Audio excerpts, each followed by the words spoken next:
Welcome into the Paul Farrington Show. Paul joined alongside Jack Weinberger and Robert Ziggy Ziegler out in California. Producer Zach is with us for this episode here. That's back to back, baby. Back to back. Let's go.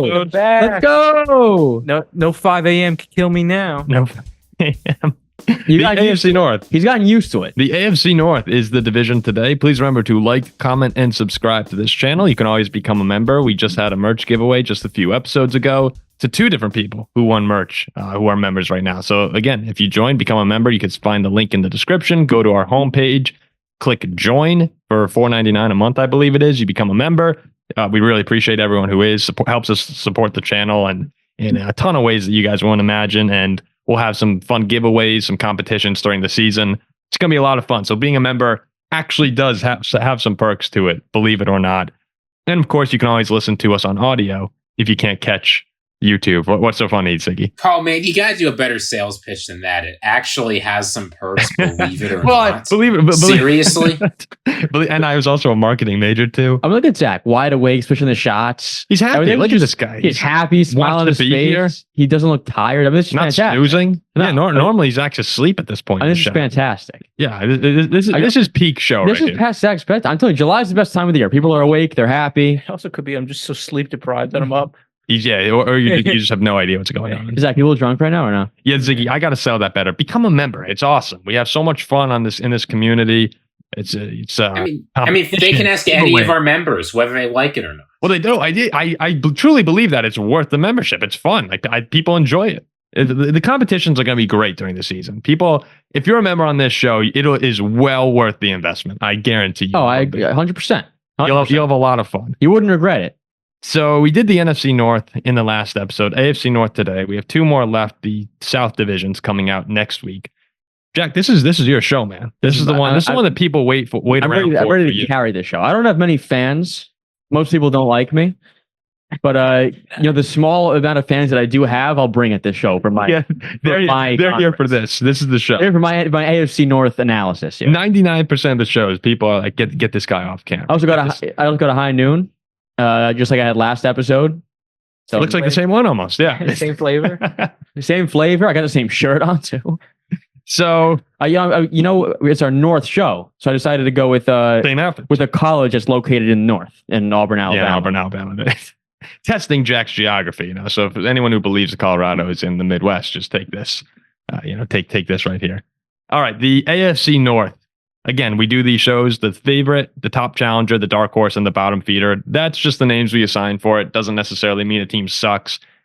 Obviously, the Vikings don't suck. They were the bottom feeder of the NFC North. So we'll see.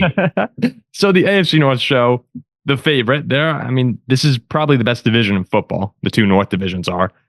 I would personally say the AFC North. So you could go many different directions, but the favorite for us are the Baltimore Ravens following just another great regular season for them. Which is hilarious. Yeah, it is. Because if you look at anything of our Baltimore Ravens content, it is just absolute. Baltimore Ravens content doesn't do particularly well on this channel because a lot of times the video will seem to have a negative connotation or negative titling around it. But we never actually say that. Like I know Jack hates the Ravens, but we all say good things about Baltimore. I think they're awesome. I respect Baltimore. Yeah, the Ravens are a great franchise. So but people see the title and it's like will Lamar Jackson and Ravens, blah, blah, blah. And you guys have no idea what you're talking about. But if you just listen to it, we think the Ravens are great. I mean, Lamar just won MVP. I think Ziggy was on the Lamar MVP train pretty early last season compared to a lot of people. He's right. I might be misremembering, but on this channel, we talk great about the Baltimore Ravens. It just doesn't appear that way all the time. So again, unfortunate for them that they get to the playoffs. Sort of feels like get the monkey off their back by beating the Houston Texans. Remember, Lamar runs in at halftime. He's furious. They come out, crush him in the second half. And then they have their opportunity against the Chiefs, against the big bad wolf of the AFC. And they come really close, but can't get it done. And ultimately fall in the AFC Championship game. So there's a lot you can break down about the Ravens. Just a loaded team top to bottom. This offseason, the big addition is Derrick Henry. He's the guy that's going to get all the attention.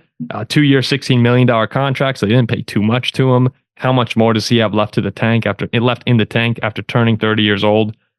But the departures, and there are a lot of them, so I'm going to read them out here. Patrick Queen gone. Gus Edwards and Dobbins at running back, both gone. Geno Stone at safety gone. Morgan Moses traded to the Jets. Left guard John Simpson gone. Right guard Kevin Zeitler gone. Like that's 3 starting offensive linemen now on the move. Jadeveon Clowney gone. Ronald Darby gone. Mike McDonald, defensive coordinator, gone. D-line coach Anthony Weaver is now the D coordinator for the Dolphins. Defensive backs coach Denard Wilson, D coordinator for the Titans now. It's I mean, they just got absolutely, bludgeoned in free agency and with people leaving trades. So it's still, I mean, top to bottom, the roster's still absolutely loaded, but there were a lot of losses to a really good team. Well, I'll go to you first, Ziggy, here. What is that? What? That had to have been said. It must have been. Here comes Isaac. Give him his comment before. I give his comment before. Yeah. I was spicing it up in here. I'll go. Well, Zach, as everyone in our comments knows, Zach is a Ravens fan, so it makes sense he's dialing in for this. Yeah. If you look over at Zach, he's just playing a video on his phone, doesn't even realize. Yeah. So retired. So we'll go to you first here, Ziggy. With Baltimore, again, you've been pretty prominent in announcing all their losses this season. Have we already seen? And this is why people are going to say we hate the Ravens. So this is just the question. Have we seen the peak form of the Ravens? Did they already fail to get it done? And from here on out, they're just a really, really good team, but never going to get back to that 2023 number 1 seed dominant self. I mean, let's be clear. The advanced stats from last year on the Ravens said they were one of the best teams since 2000. They were amazing. Right? So when we ask, was last year peak Ravens? If the answer is yes, that wouldn't be a huge surprise, because to be a better team than that, they'd have to be even better than one of the maybe 10 or 15 best teams we've seen since then. Now, they were a little unfortunate and a little unlucky to lose in the AFC Championship game, but it happens. It's very hard to win a Super Bowl. The Ravens are finishing 4th in division this year. And the reason they're finishing 4th in division this year is because they just lost too many pieces, and they're going back to doing things the way they did when it didn't work. Right? Remember that terrible season the Ravens had a couple of years ago? By Ravens standards? What was distinctive of that team? They had no wide receivers. They had a weak offensive line. Lamar Jackson was super light. They couldn't get pressure on quarterbacks. And now you look at what's happened to them this offseason. They lost their good wide receivers, right? Lamar finally puts together another MVP season, and they say, we're going to revert everything, make him lighter. We hated Lamar Jackson being healthy last year. He needs to lose 10, 15 pounds. We hated him having guys to throw to. So we're going to get rid of the wide receivers and put in Derrick Henry. I'm sorry to say, but Odell, who are you? Look, losing Odell matters. I'm sorry, it just does. I thought the rest of them are there. They lost Devin Duvernay too. Oh, okay. Who Ravens fans know was a decent guy. You could say cry me a river, Devin Duvernay. He was the 3rd or 4th best receiver on that team, which tells you what the receiver quality of the Ravens is. Man, they lose starting guards. They lose their starting right tackle. They bring in a 2nd-round rookie to replace him, and that's basically it. Mm-hmm. They lose Geno Stone, who I know is not a world beater, but was a reliable player. I'm sorry, losing Jadeveon Clowney is big. He produced a lot last year. Losing Patrick Queen, even if Ravens fans are happy to see him go, is Chris Board going to get it done? I think they have the this is a good team, but they are in the toughest division in football. They lost a lot of coaches. They lost a lot of players. They're going to take a step back. So you got to keep your friends close, play your enemies closer. Mm. And I say that as a Steelers fan. I don't like Baltimore, but I respect Baltimore. I once knew a girl, she was a Ravens fan, called her my little dirty bird. There's a good relationship. With that being said, with that being said, what I do. I don't even know. I don't even know what you said. Like I didn't understand what you said. I don't think in our last 10 minutes you have said anything. She's my little dirty bird. No. Okay, go ahead. Well, a Raven's a dirty bird. Producer Zach absolutely flaming Jack on it. Go ahead. To keep your friends close, your enemies closer. I have a lot of respect for this team. I really do. It's hard to repeat 14-3. I mean, it really, really is. This team's identity is running the football, and it's no mystery. Mm-hmm. They're great at that. Losing 3 offensive linemen, that's tough. That you take a hit a little bit. You're in a hard division. I have them finishing 3rd in the AFC North this year, behind the Bengals. I mean, you guys are jumping in. There's a whole segment on these predictions. Right. So I I have them digressing as well, even with Derrick Henry. Because ultimately, I do think to win games in the playoffs, to go far into the playoffs, you got to be a team who is not one-dimensional. I mean, I don't even think they're They're great. No, they're great at running, but one-dimensional. Lamar is an excellent passer. They're one-dimensional. 1,000,000% one-dimensional. When you see I don't think they're a one-dimensional team. I think they dominate one side of the like. They're so good at running the football, it might appear that they're more one-dimensional than they actually they're are. one-dimensional. Because I mean, Lamar was fantastic last season. Again, career high in completion percentage, career high in yards per pass attempt. Like I thought he had his best season ever. But they rushed for like 5,000 yards. No, but there's a difference between being dominant at something and being one-dimensional. They're one-dimensional. They're dominant rushing the football. No. He threw for 3,700 yards and 25 touchdowns. They're one-dimensional. No, they're just so good at running that they appear that to you. No, they're one-dimensional. Yeah, all right. And you know why they always choke every single year? Because they are one-dimensional. And like nothing's going to change. And now you just lost pieces. The way that this is why Ravens fans think we hate them. But there's a reason to believe like you're going to be better. Like what they did last year was nuts. No. And now with some missing pieces, like I just don't think it's going to happen. The answer to the question that we asked was last year the peak version of the Ravens? I think is yes. As you said, Ziggy, it's hard to get much better. They allowed the 5th fewest points since 2017. The defense was just out of this world. So I'm saying yes to them. No, I think we all agree on that. But that doesn't mean, and I feel like I'm speaking for the show, and maybe not maybe when he says 4th place, but in my eyes, they're very much still a Super Bowl contender. I agree. Okay, yeah, it's a good AFC North. But the questions that I have and what I would ask Ravens fans are, you brought in Derrick Henry, great. I do think that's an upgrade. I like pairing him with Keaton Mitchell. Like I like that a lot. He's amazing. But other than that, you're banking on growth of players because they didn't bring in anyone else. They really didn't. We mentioned all the guys they lost, but there's no one else that they really brought in. You hope Zay Flowers takes a jump, and that could be a big enough jump that it matters. He was awesome last year, but you're hoping the offensive line can rebound because you did nothing to really address the guards. Like you lost 3 offensive linemen. They didn't really go after it, even in the draft. You're starting Roger Rosengarten from Washington. Like he's your right tackle this year. There's a lot that I believe. I'm sorry if there's someone else they brought in, but there's so much to look at with the Ravens team. Say they're awesome. They have superstars. They have Kyle Hamilton here. They re-signed Matabuke. Like they are a great. Roquan Smith is the best linebacker in football.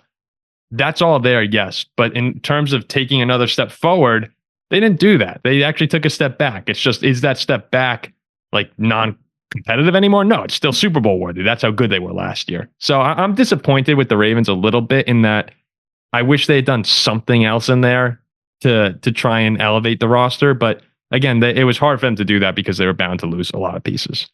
Does that make sense? Do you guys agree with that? I think we're all pretty on the same page. I'm not saying they're not a team that win the Super Bowl.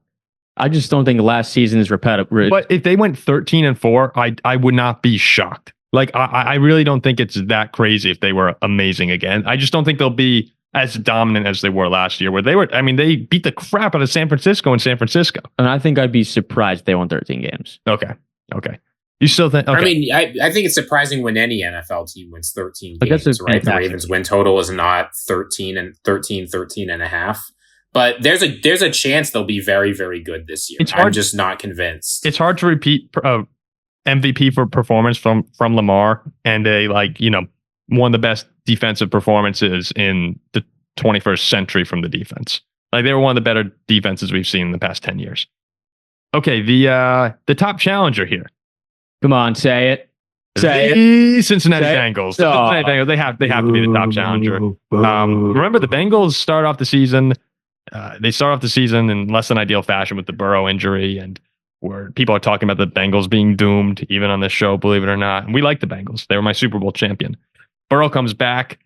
They start getting hot. They beat the 49ers, on the road, big performance. And right when it looks like things are clicking, the wrist injury for Burrow. And he winds up getting shut down. In comes who was the guy who came in? What was his name? Jake Browning. Yeah. Who from the Utah. The Viking game was horrendous. With that, I don't even want to get into that. But Browning and the Bengals are kind of staying afloat for a little bit, and then all of a sudden, completely trail off. And a really talented team from just a season ago kind of falls apart on the defensive side of the football. offense can't click without Burrow. That's the end of the 2023 Cincinnati Bengals. This offseason, the key additions, Sheldon Rankins comes in, defensive tackle. They lost DJ Reader, so a little bit of a swap there. Geno Stone over from the Ravens at safety. Zach Moss comes in, Joe Mixon out at running back. Von Bell returns to the Bengals, and Trent Brown comes over. He was with, I believe it was I can't remember who it was last season. And a new offensive coordinator, Dan Pitcher, replacing Brian Callahan, who's now the Tennessee Titans head coach. So you can never underestimate coaching changes. I just asked the Philadelphia Eagles. So there you are with the Cincinnati Bengals, also losing Chidobe Awuzie and Jonah Williams. I mean, there's some big losses, but I think most of them were mitigated throughout the offseason. They drafted Amarius Mims to try and they're still trying to address the offensive line, which has never been great under Burrow. And of course, I think the biggest news, though, from Cincy this offseason was not getting rid of Trey Hendrickson or T. Higgins, retaining them. If this team, like the window's now for Cincinnati, and if you get rid of Hendrickson, you get rid of T. Higgins, that's a big hole on the team. So I really like that they held on to those guys despite trade requests. So I'm going to ask you guys to start this here for the Bengals. Will the defense bounce back? I think that's the key to all of this. The offense will be fine with Burrow, but will the defense bounce back after a disastrous 2023 campaign? This defense was very difficult for me to get a hold of last year because they had some absolute stinkers. Right? Remember, they gave up 34 to Pittsburgh, 27 to Tennessee, 24 to Cleveland, and 3 absolute blowouts. Mm-hmm. But they also held the 49ers and Bills under 20 points. They played a very close game against the Ravens. Like this team put together some good games of some good defensive performances. I think that they're relying a lot on some rookies, right? McKinley Jackson, Jermaine Burton, Chris Jenkins. All of those guys are going to have to play important roles. But we've seen the Bengals do well with rookie defensive players before, and they've got one of the best defensive coordinators in the NFL. Even though last year had some up and downs, I'm still very confident that that's going to work out well. I love Lou Anarumo. I think the offense, like Lou Anarumo, he's very good. I think that the offenses around the Bengals have gotten a little bit better, but overall, this is not a world beater offense division, no matter how high you are on the Ravens. The Steelers are not great. The Browns are not great. So I think the defense will be good enough to get them into the playoffs. And then once you're in the playoffs, as long as Joe Burrow can stay healthy, you've got the offense to beat anyone. I said this in the last show, how to me, the NFL has changed a bit from how my views used to be. Like big time animalistic defense will win you a game, will win you games, and that's the most important piece in my eyes. Where now it's shifted. If you have a great quarterback and an offense that can score points, I think your defense has to be an average defense. And I think Cincinnati is more than capable of that. Last year, like Ziggy rattled off those games. That's a below average, crappy defense and a handful of those performances. But this defense is good enough. Now Burrow's back. Just be okay. Don't be allowing 28, 30 points. Just be okay. Don't be abysmal. Let Joe Burrow be healthy. Let the offense do their thing. Let them score their points and just be okay. And I think it's similar to a team like the Packers.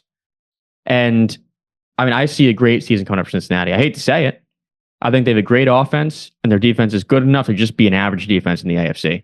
And that's totally fine. It's hard to not think the defense will bounce back because it's a lot of the same guys, really, who from the 2022-2023 team that just fell apart. Here's the difference in terms of the statistics for those interested. They were 8th in EPA in 2022 to 27th in 2023, 16th in yards per game to 31st. I mean, 31st, like it only gets one spot worse than that. I don't think anyone would have imagined the Cincinnati Bengals of 2023 would have the 31st worst defense in terms of yards per game, 6th to 21st in points per game allowed. And then the passing defense, 28th in the league last year, from 23rd to 28th. So they already sucked, but they got even worse. And then 7th to 26 in rushing yards per game. I mean, they were just horrendous at everything. And it's weird to think that, a defense led by Lou Anarumo, who is traditionally they've been okay. And then at the end of the year, they kind of turn it on, but you just never saw that. Obviously losing Trey Hendrickson would have been a disaster. But they have to get better, but I still have my concerns with the secondary. I think losing Awuzie It's a much bigger deal than a lot of people realize. Like he was their number one. I know he had injury problems, but it's your number one corner. It's tough to replace those guys. Like I'm nervous a little bit if I'm a Bengal fan, but I think Joe Burrow and that offense are so good that by the time the defense figures it out, and they should figure it out, as long as they're competitive, I think they lost the will a little bit once Burrow went down. I agree. As long as Burrow's there, by mid to end of season, I think Lou Anarumo will have the defense in good position. And once you get to the playoffs, yeah, Joe Burrow's an absolute killer. The only guy other than Brady to beat Mahomes in the playoffs. So I'm in. I'm in on the Bengals. I believe on the prediction show I have them winning the Super Bowl right now. You did last year as well. Yeah, I like it. I have Burrow as the second best quarterback in football. So as long as he's there, I'm buying it. Any closing thoughts on the Bengals before we go to the dark horse? Let's go to Blitzburg, baby. The dark horse in the AFC North, according to the show. No dark horse. The Cleveland Browns. No. Oh, come on. The Cleveland Browns are the dark horse. Bye. What? The Browns are the dark horse. What? Why? What are you talking about? I mean, they won 11 games last year. We'll get there with the Steelers. But you can make your argument. We won 10 with Mason Rudolph. Yeah, it's pretty. Now we have like a somewhat decent, capable quarterback. Maybe. Let's talk the Browns. You can rank them however you want. I'm saying nothing on the Browns this entire side. I think you can sit down. So the Browns, the dark horse in the AFC North. They stink. The 2023 Cleveland team was really bizarre, but also had this magical element to it.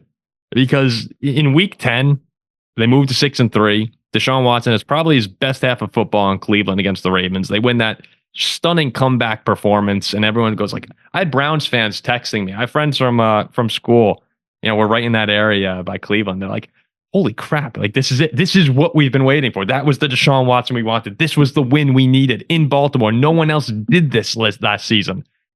And then you find out that Deshaun Watson has a shoulder problem. He's out for the season. I mean, that was just so deflating for them. They followed that up by losing Nick Chubb the next week to that horrific knee injury in Pittsburgh, and following an embarrassing loss to the Broncos with Dorian Thompson-Robinson really struggling. They decided to go to Flacco. And I think on the show, I think Ziggy was the one who said, if Joe Flacco's quarterback, I will not be picking the Browns. Is that what you said? Yeah, I said every single. I went 1-4 in our game predictions for that. I said as long as Joe Flacco's throwing, I'm not picking the Browns. You stuck with it. That was in week 13, and from then on out, they lost that week 13 game to the Rams, but then they won 4 straight games. Flacco wound up winning comeback player of the year, and they got to the wild card round where they got ran out of the building against CJ Stroud of the Texans. But just an amazing performance from the Browns despite that playoff game. I mean, just great heart from that team all season long. Defense carried them. The defense was fantastic, but you really can't talk too highly about Cleveland last year with a backup quarterback who's 38 or whatever years old, and you lose your star to that injury. Like it was cool to see for Browns fans. This offseason, what do? Their big move, and really their only move worth mentioning, honestly, in terms of additions, is they bring in Jerry Jeudy, and they only traded a 5th and a 6th for him. And I think there's still a lot of upside. None of us, I think we talked about on the show, it's a great move for Cleveland, who needs a receiver. In terms of departures, you lose Joe Flacco. Like that's the notable name. There's a couple other moving pieces at linebacker, but generally speaking, the Browns said, hey, we're just going to run it back with this exact same team. We're getting Deshaun back. We're getting Nick Chubb back, and we're adding Jerry Jeudy to it. So what I'll ask you guys here, and Jack, you feel free to contribute or not to this portion of the episode. I'll contribute. Do you think the Browns defense is great? It's arguably the best defense in football. Do you think offensively that they're good enough to make them legitimate contenders in your eyes? Legitimate contenders. I mean, not just a fun, when you talk legitimate contender, I'd say probably not. The strength of this division in the AFC alone is just too much for me to see the Browns really do a whole lot. Here's some girls scrambling upstairs. It's our fans. Our fans waiting for us. I lost my train of thought. You said you were talking about tell them to shut legitimate contenders. Zach, tell them to shut up. Legitimate contenders. Yeah. So the AFC North alone, and even forget about the whole AFC, I think it's too much of a gauntlet for me to really see this Browns team become a legitimate contender. Because in my eyes, a legitimate contender is a team who could make the Super Bowl. I don't think I can see that because most likely Cleveland's probably going on the road throughout the AFC playoffs. Best comes to absolute best because I don't see winning the North. I think this team's super talented. Their run game's great. They got a good O-line. If, like you said, defense is probably the best in football, if not top 3. And if Deshaun Watson has another weapon in Jerry Jeudy, and if he can just return, 60, 70% of what he's been. Yeah, we've been saying that for so long at this point. But that's the thing. But the thing is, as chalk as it sounds, that's what it is. I mean, your run game, Chubb. Yeah, I agree. Like Chubb is fantastic. The line is good. The defense is great. The weapons are average enough. And as much as we've been beating a dead horse, if Deshaun Watson stinks, this team stinks. Like that's really all there is to say. And if Deshaun Watson is good, this team is very good. But I don't see Watson reaching that level that we saw him a couple years in Houston, where I'm going to say the Browns are a legit contender. Playoff team who can make a little bit of noise, fun, like you said. Yeah. A team who can play in the Super Bowl. I don't see that. Well put, Jack. Yeah, there's only one question with this Browns team that I have to ask, which is going from injured Deshaun Watson and Joe Flacco to healthy Deshaun Watson an upgrade? That's it. That's the only question I have for this team. And I'm worried the answer is no. That's so bad.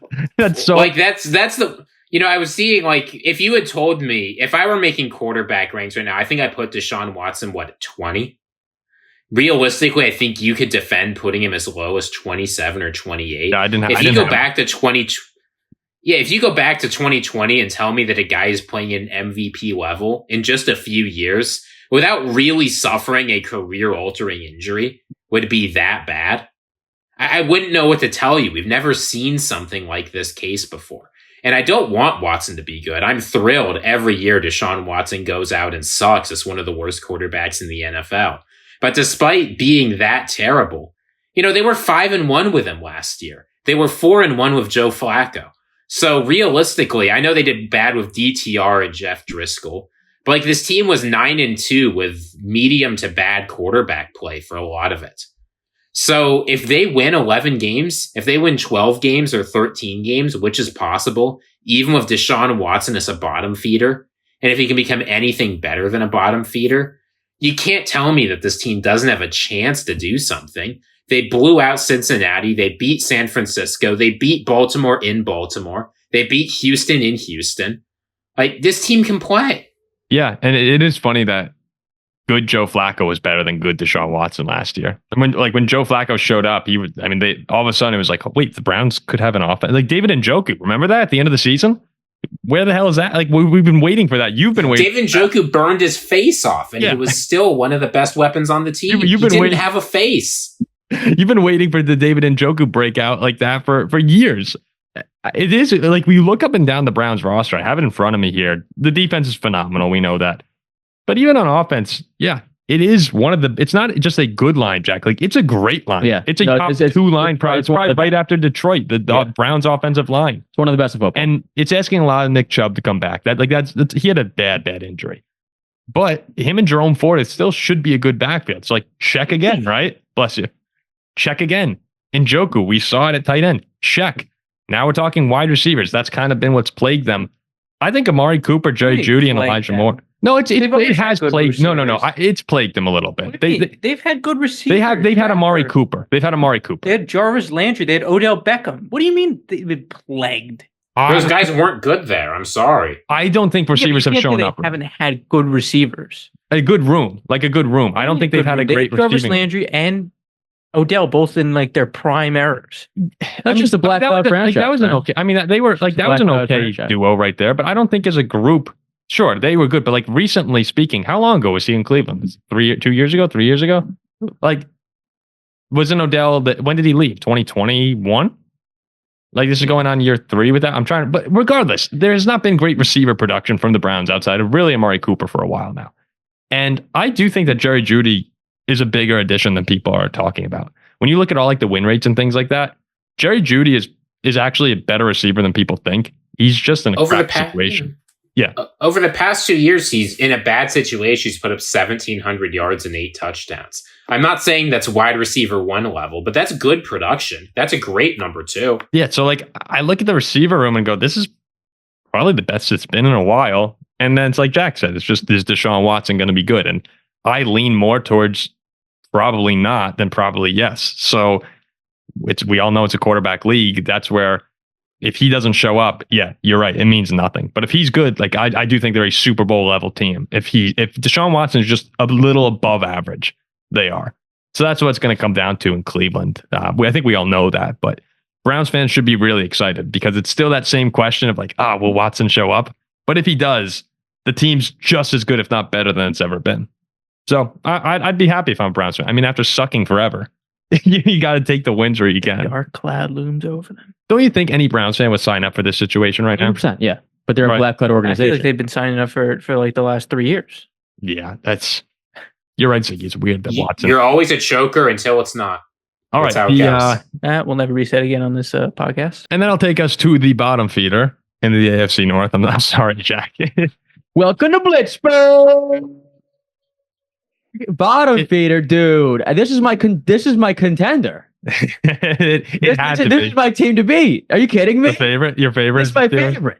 So Bottom feeder. No way. I mean, there is no bottom feeder in this division. No, I it's a think great- all of these teams are good. I do think, though, again, if you had to assign the name bottom feeder to one of them, it would be the Steelers. But they're not. Yeah, this is different from like someone like the Giants in the NFC East. Like This We're is the the best team Vikings in in the the North. NFC North. shit, watch your mouth, Ziggy. This is the best team in the North. The Steelers. Look, In the they're North? a fun team. You to know talk. what Lamar's record is against us? 1-8.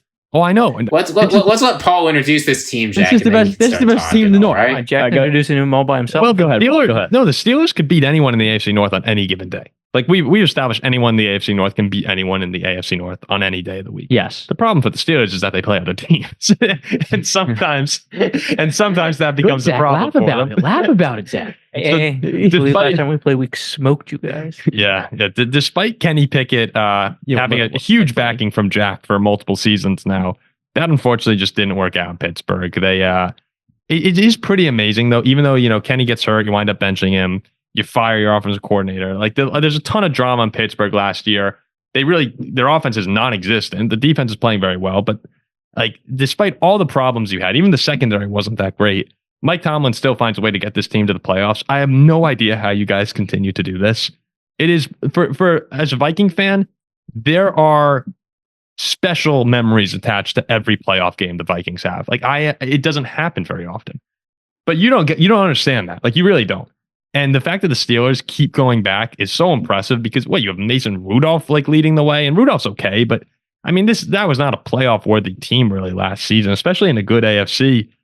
But they find a way, and the playoff game against Buffalo wasn't great, but you still got it was more competitive for longer than people thought. it was, It was but and you better still ball than got people there. thought. Yeah. What was it going into the fourth quarter? Yeah, it's like 3-point game in the fourth Right? quarter. Like, you guys always show up. You always put in a lot of fight in these big games. It's pretty impressive from Pittsburgh. But regardless, they go into the offseason. They wipe the quarterback room. No Mitch. No Kenny Pickett. No more Mason Rudolph. Who do they bring in? They bring in Russell Wilson, Justin Fields. Actually, another huge addition is Patrick Queen at linebacker. That's my favorite You addition. pull him from the Ravens. He's my You're favorite pumped up about that. Oh, yeah. But the big ones are Wilson and Fields. And the great thing, like you guys are a smart organization. You bring in Russell Wilson on a 1-year, $1.2 million contract. Justin Fields, you're trading a 6th-round draft pick for him. So you have these guys with potential that you get for basically nothing. It's really well done by the Steelers. Bring in Arthur Smith as offensive coordinator. Key departures, I said, all the quarterbacks. And then the big ones are Deontay Johnson, who I've always felt was underrated. Despite being a diva, I thought he was very underrated across in Pittsburgh and across the league as a whole. Like that guy, say what you want about him, he catches the ball a lot. Like he didn't have a lot of touchdown catches, but he caught the ball. He got open a lot. I think that's a great addition for Bryce Young, Carolina down there. Deontay Johnson's awesome. And they got rid of Allen Robinson. So, Well, I'm just saying, like they got rid of Allen Robinson. So like it's a new receiver room headlined now by George Pickens in Pittsburgh. Even number 2. welcome to Blitzburg. Yeah, even number 2. I mean, that's one thing. Like the Steelers will, without fail, find good receivers who are absolutely divas. Like that is what's your history right now? Fine by me. Recently, it's AB, Claypool, Pickens, Deontay Johnson. Like if Martavis Bryant. I mean, you find really good guys who are just big deep. I mean, I'd rather have like a diva who's great than just someone who is relevant. Oh, I know. I get it. I get it too. So look like a Braxton Berrios. That guy sucks. I don't want him, but I'll take like a George Pickens. Whoa. Easy there, big guy. Oh, yeah, your guy. So the Steelers defense, I mean, I obviously every single season, as long as TJ Watt's there, we did the one reel a few months ago, I'm sorry, where TJ Watt, the impact of him being there versus not. Google it if you don't see it. Like, it's amazing. It's just ridiculous when he's there. Offensively, though, that's really the question for me is, and this is our key question for the Steelers, is how much do you guys think the Steelers' ceiling actually raises, assuming that you get, let's say, average quarterback play from Russell Wilson or Justin Fields? So no more Kenny Pickett, but how much is the ceiling actually being raised? Are they anything more than a wild card team in your eyes? Can I ask one question just as we're introducing Please. this? There are some games. I don't know what to make of what the Steelers even did last year because they had some impressive games, right? They beat Baltimore. They blew out Cincinnati. They won 10 games. But if you look at their losses, it's some of the most inexplicable or horrifying losses you'll see in the NFL. Cardinals. 7-30 versus San Francisco. 6-30 at Houston. Beat Tennessee by 4. Lose to the Cardinals by 2 scores. Lose to the Patriots, who were trying their hardest to lose games. Get absolutely blown out by the Colts on the road. What? That was the lock of the year. Remember I had the punt or something. Remember I had the Colts in that game? Minus like 2? Yeah, you did. And Jack, clearly you understand this team because you saw some of these losses coming. Help me understand, what am I supposed to make of this team? Well, a team who goes to the postseason and still manages to win 9-10 games and go above 500 with somebody worse than Paul playing quarterback. I actually probably. And now you bring in a guy who's won a Super Bowl and one of the most athletic quarterbacks in the history of the league in Justin Fields. What's not to you can only play one of them at a time. That's I know. But what's not to be excited about? Like, you figure one of those guys will boom. Like, if we have one of those guys boom, you're telling me the rest of this team is good enough to where we can go to a Super Bowl? Business will be booming. We got Alex Heisman. I love the optimism. TJ Watt. I love the optimism. Patrick Queen. I think it's the best front seven in all the NFL. It's great front seven. I do have some concerns in the secondary. I know, but best safety in the league in Minka. Porter's awesome. JPJ is going to be great. Need someone else, though. But, like, this team hasn't But it's aside the defense. Defense isn't... Yeah. Like, this team hasn't had a quarterback really since Big Ben led us to the divisional round against Jacksonville in 2017. Like, It's been probably 7 years. Was it the next year you started 11-0 or 10-0? Oh, yeah, and lost to the Browns. I mean, but still, that team had major problems. That was kind of like last year's Eagles. Or the 2023 Vikings. Or 2022 Vikings who are escaping in finding ways. This team hasn't had a capable quarterback in 6 seasons and has made the postseason and been competitive.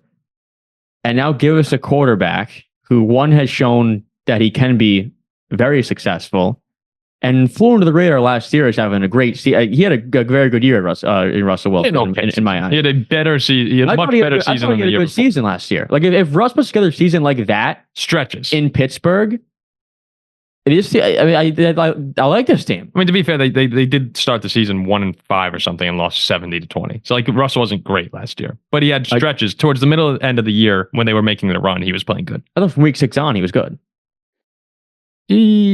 Yeah, I still think he was more moments. But he was way better than 2020. Give us above average seasons from either Russ or Fields or whoever. This team is a threat. Do you buy any of that, Ziggy, or do you think this is all just bias Jack coming out of the woodworks? I mean what I'm saying. This team is weird voodoo magic that I simply do not understand. They should have won 6 or 7 games last year. This team was terrible, and yet they win 10. Kenny Pickett goes 7-5. Mason Rudolph goes 3-0. I look around and I see the weakest part of the team got worse, and they've added, they added Roman Wilson to replace Deontay Johnson. Okay. They added Patrick Queen. Okay. They improved at right tackle. Okay. Like, I don't know how to assess this team. Russell Wilson, apparently he could just play like the worst quarterback in the history of the world. And whatever voodoo doll Mike Tomlin has on his opponents is just going to cripple the opponents, and they'll win 20-17, TJ Watt, 2 interceptions returned for touchdown and a fumble returned for touchdown with a mixed extra point. Oh yeah, no, that's the Steelers bullshit that happens. It's, yes. You have to factor in the Steelers bullshit. They get such good luck every single season that I can't call it luck anymore. There's just something else going on. So who knows? Maybe they will manage to be above 500 again, right? Maybe Russell Wilson, he should be an upgrade for them. But it seems to me like upgrading at quarterback and getting worse around the team should leave you treading water, which means they should win 7 or 8 games. They'll probably win 10 or 11 to make the playoffs. Who knows? If our quarterback play sucks, we'll go 9-8 and get blown up like the Dolphins in the first round. Yeah, I'll tell you exactly what the Steelers are going to be right now. This is exactly who the Steelers are. They're a hard-nosed team with a very good defensive front seven, like you said. Questionable in the secondary, but they'll have enough lucky BS plays where the defense will win them some games, not just keep them in. They'll win them some games. And on offense, there's not enough there at receiver for them to be enough of a threat in the AFC. Like Pickens is awesome. I love Pickens. I don't believe in Van Jefferson or Wilson too much to be anything more than nice complementary pieces. And Russell Wilson and Justin Fields. Russell Wilson is definitely not good enough. Like he's just not. He might be good enough to get them to a wild card game, but not good enough to go beyond that. Fields will be the guy. Fields still probably isn't good enough, but there were some signs in Justin Fields last year where, like, if you took that Washington game or if you took his first 3 quarters against the Broncos, not his final quarter where he fell apart, there's something that could be brought out of Justin Fields. I just think it's highly unlikely. So this is a team that will probably lose in the wild card again. They will have no right being there, but they'll lose in the wild card. But it's a better team than they were last season. It'll be fun. And that's something that that is worth being excited about, like you said, if you're a Steeler fan, because they do have that voodoo magic. And, if we're like, and they're better. If we're like 7-7, if we're like 6-1, Sunday Night Football at home against the Jets, when they announce the starting offense, and it's like, and your quarterback, Justin, it's going to go crazy. Do you think Fields will play at some point? Start. Do you think he will start a game at some point? I think he'll start earlier than we think. Do you, Ziggy? Do you think Fields will start a game? He will not play this season for them, barring Russell Wilson injury. Okay. Your quarterback, Russell. Let's finish off with the predictions on the show. The non-quarterback player to watch in the AFC North. I'm assuming you're going to go with a Steeler. I'm going to go. I'm going to go. Wait, can I guess? Go. Patrick Queen. No, I was. My guess is Joey Porter. I was thinking about it, but I was going to go with. No, I was going to go George Pickens. George Pickens with the new look quarterback. Yeah. I think that's a good pick. He has a lot. There's a lot of weight on him to carry the offense. Yeah, his ceiling's super high. I'll go George. I like that. You got one, Ziggy? I'm going to go for a player that set a franchise record last year, actually, for the team they played for. Most receiving yards by a wide receiver in rookie season. Zay Flowers is going to be an absolutely critical part of the Ravens this year. He needs to take a step forward. He needs to turn into a wide receiver 1 who can give wide receiver 1 production for this Ravens team to go well. If he can do it, I think there's a lot to look forward to. If he can't, it's not clear who's going to step up for them. I think Zay Flowers, and he looked so good last year. He was so much fun to watch. He rejuvenated my love for the Ravens.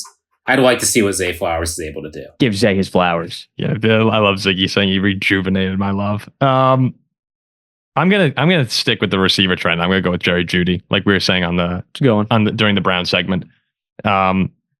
It's funny that the AFC North, for as much talent as there is, there's really only one good wide receiver room, and that's the Bengals. The rest of them are, they're all right. I mean, there's like a star on the Ravens. There's a star on the Steelers, but the rooms as a whole are okay.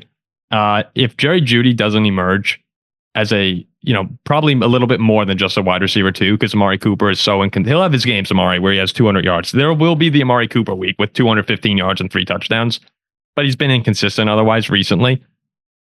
Jerry Jeudy needs to be more than just a number 2. He needs to kind of flirt with that one line a bit to elevate this Browns offense above where they were last season. So I think there's a lot of pressure on him to come in, even though it's nice where, he still has so many pieces around him that the pressures shouldn't be overwhelming. And of course, Kyle Hamilton, I'll be watching our boy. I think that's another good one to watch. Okay. He'll be coming on the show soon, right, Paul? Yeah, After he produces podcasts, at least he can do. Yeah. The botched relationship. Botched. The preseason division MVP. Roman Wilson. Ziggy? No. All right. You know what? He might be serious. I'm not sure. Joe Burrow. Lamar Jackson. Chalk. I mean, No, I'm gonna go Joe Burrow as well. As long as he stays healthy, he's the best quarterback. He's the best player in this division. There's two players you can pick. Yep, there's only two. I mean, unless you want to go like Myles Garrett or TJ Watt. I mean, they're probably the 3 and 4, Yeah, right? you're allowed to be wrong. Yeah. No. I'm saying like those would be the 3 and 4, right, in the division. most likely. Probably. You maybe throw Kyle in there. Like it's a lot of defensive guys. Yeah. I believe. Jamar Chase is there. I mean, you have, but it's Burrow or Lamar. I'm going Burrow. Okay, predictions. This is interesting here. I mean, you guys kind of gave it away earlier that you're not high on the Ravens. So, what's the 1 through 4? I'm going Bengals, Steelers, Ravens, Browns. Bengals, Steelers, Ravens, Browns. Okay. Paul, do I say what I think or do I say what fans want to hear? Say what you think. Browns, Bengals, Steelers, Ravens. I think the Browns are winning the division Browns, this year. Bengals. I think Joe Burrow is going to have some ticky-tacky injuries that take him back a few weeks. I think the Steelers will do whatever the Steelers do, and I think the Ravens are going to regress. But I think all 4 of those teams finish finish above 500. What didn't I say last year? They all go over 10 wins. That Yes. was my prediction. And that was mighty I believe close. they did, right? Like the Bengals didn't, but they would have if they Oh, were. yes. And people were like, no way. I mean, this division's that good. It's very, very good. Yeah. I am going to say the Bengals win. Man, I'm going to go with the Bengals because I have that much faith in Burrow. Even though the Bengals actually might have the worst roster. I just think Burrow is that good. So I'm going to go Burrow and the Bengals. Then I'm going to go with the Ravens. Then I'm going to go with the Browns and the Steelers, unfortunately. It's just a horrible rank. Unfortunately. I mean, the Steelers will probably find some way to be ahead of the Browns. Like that just, Yeah, we always do. That's how it seems to work out a lot. So you guys have the Browns at 4. I have them at 1. I have them at 3. I have them at 3. 4. Yeah, But I truly think I believe the Browns, Ravens, and Bengals could all win the division. I just don't think the Steelers can. I do think all 4 of them can wind up in the wild card game though. So Bengals, Ravens, Browns, Steelers. But I mean, it's just an awesome division, and those games are almost scary. Like they hit so hard, it's like it's a little frightening almost to watch sometimes. But great football. All right, there you go. The AFC North show. So we have now done 6 divisions in the league. Just 2 more to go. The AFC and NFC South, which will be coming out next week. The AFC South, that's been a kind division to us, guys. The Colts and the Texans fans have always been really good to the show. The Titans, first team we ever interacted with in any form on social media. So excited. I'm excited to do the AFC South show. And then, of course, Kirk.